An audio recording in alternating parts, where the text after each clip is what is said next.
Prezados irmãos e irmãs, louvado seja nosso Senhor Jesus Cristo, para sempre seja louvado em nossa Mãe Maria Santíssima. Estamos no 6º domingo da Páscoa. O tema hoje é a efusão do Espírito Santo sobre os gentios, sobre os não-judeus, representados aqui pelo centurião Cornélio. Cornélio morava em Cesareia, mas ele enviou pessoas para Jope, onde estava Pedro, a fim de receber de Pedro palavras de salvação para ele e para sua família. Isso ele fez por causa da revelação de um anjo. O anjo disse que as orações de Cornélio chegaram ao céu, assim como as suas esmolas. Como é importante praticar esmolas. E Deus resolveu dar àquela família, como recompensa, a pregação de Pedro, a efusão do Espírito Santo e a água do batismo. Quando Pedro chegou à casa de Cornélio, ele só foi porque havia tido uma visão. A visão era de uma trouxa com diversos animais dentro dela e uma voz que dizia: mata e come. E Pedro protestou: jamais nada de impuro passou pela minha boca. E a voz disse: não chames de impuro aquilo que Deus purificou. O que esta visão significava? Os gentios não eram mais considerados impuros. Pedro deveria tratá-los como destinatários do Evangelho, destinatários da salvação, que não seria restrita só aos judeus. Quando Pedro chegou à casa de Cornélio, ele disse: bem sabeis que não é permitido a um judeu entrar na casa de um gentio. No entanto, eu tive uma visão lá em Jope que me assegurou que eu podia fazer isso, uma vez que os gentios já haviam sido purificados. Quando ele chega na casa de Cornélio e começa a pregar o Evangelho, porque Cornélio pede para ouvir, ele quer ouvir a salvação que vai ser trazida para ele e para toda a sua casa.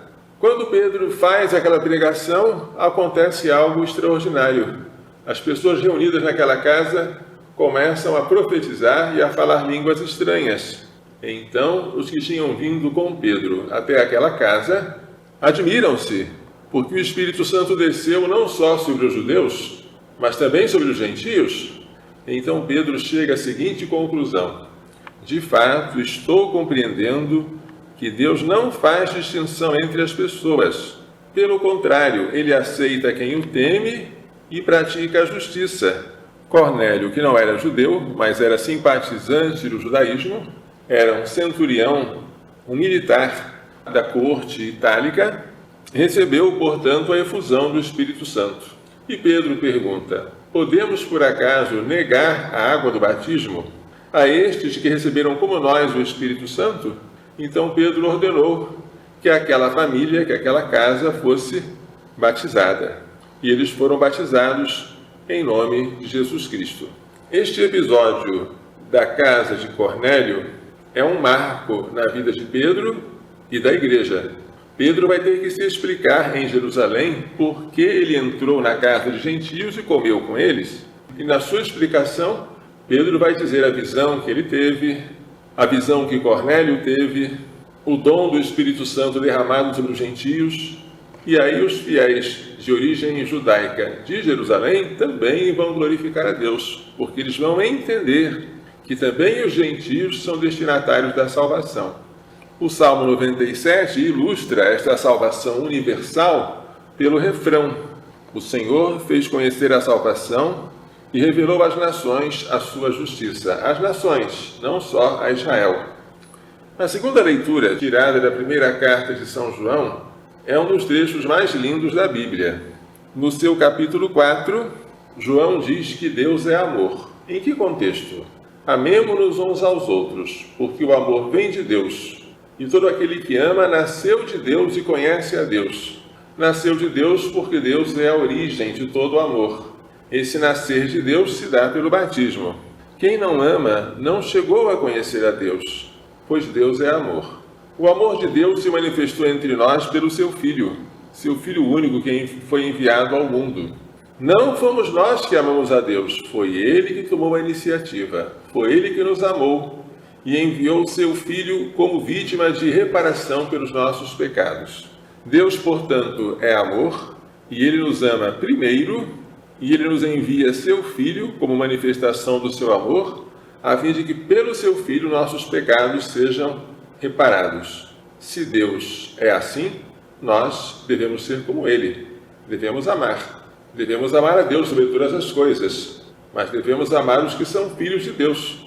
Devemos amar uns aos outros. Este amor mútuo, fraterno, é também o tema do Evangelho de hoje. Jesus está na última ceia e começa e termina dando o mandamento do amor. Começa dizendo: como o Pai me amou, assim também eu vos amei. Permanecei no meu amor. Que nos lembra o que ele já havia falado antes: permanecei em mim, na alegoria da videira e dos ramos. Permanecei no meu amor. Se guardardes os meus mandamentos, se me obedecerdes, permanecereis no meu amor. Assim como eu guardei os mandamentos de meu Pai, assim como eu obedeci ao meu Pai e permaneço no seu amor.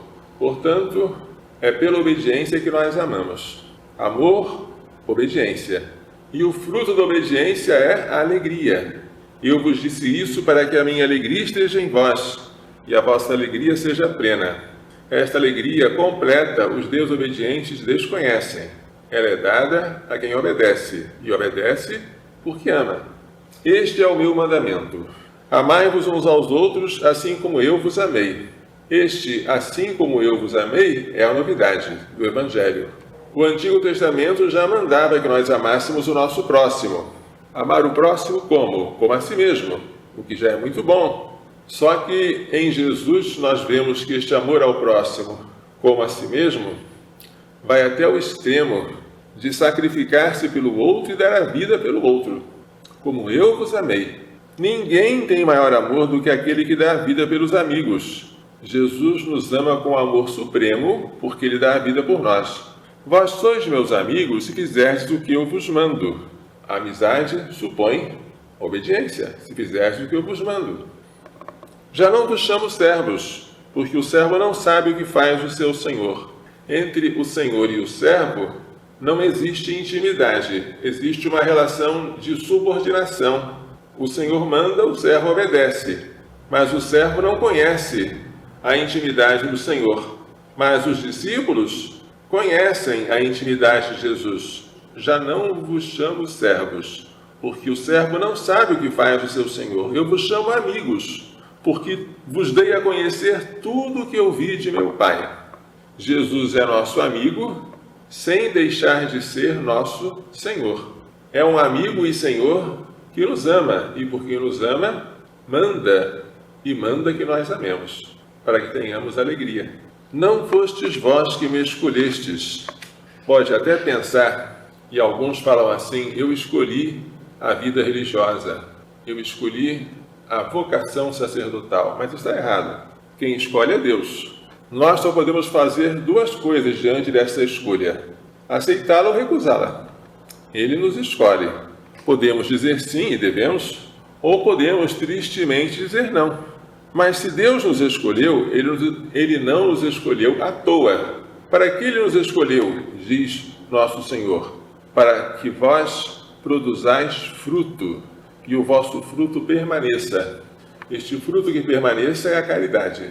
A caridade não passa jamais. Tudo aqui fala de amor, porque caridade é o mesmo que amor. Nós devemos amar uns aos outros, devemos amar como Jesus nos amou e devemos produzir frutos de amor. Se acontecer isso, se nós tivermos essa comunhão de amor entre nós e Jesus e o Pai, tudo o que pedirdes ao Pai em meu nome, Ele vos concederá. Isto eu vos ordeno: amai-vos uns aos outros. Percebe-se que esse mandamento é suave. Não é uma coisa que, ao ouvir, nós sintamos um peso difícil de carregar. A palavra amor e o mandamento de amar soa bem aos nossos ouvidos e ao nosso coração. Até parece coisa simples, embora o amor seja muito exigente. Mas, numa frase atribuída a Santo Agostinho, quem ama não sofre. E se sofre, o sofrimento se faz amor.